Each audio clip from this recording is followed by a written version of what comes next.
ఒకరోజు అర్ధరాత్రి పోలీసులు నీ తలుపు తట్టి ఏ కారణం లేకుండా నేను అరెస్ట్ చేస్తున్నామంటే ఏం చేస్తారు?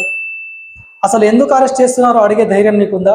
గుర్తుంచుకో, పోలీసులు నీ చేతికి వేసిన సంఖ్యల కంటే భారత రాజ్యాంగం నీకు ఇచ్చిన హక్కులే ఎక్కువ బలమైనవి.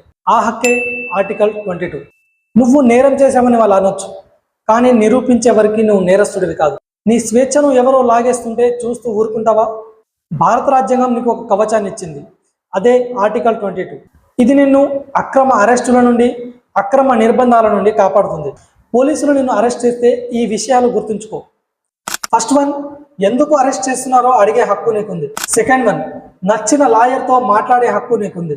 థర్డ్ వన్, నిన్ను అరెస్ట్ చేసిన 24 గంటల్లోపు మెజిస్ట్రేట్ ముందు మిమ్మల్ని హాజరుపరచాలి.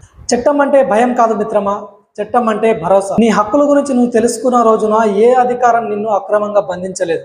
నీ హక్కులే నీ ఆయుధాలు. నీ హక్కుల గురించి తెలుసుకో, ధైర్యంగా జీవించు.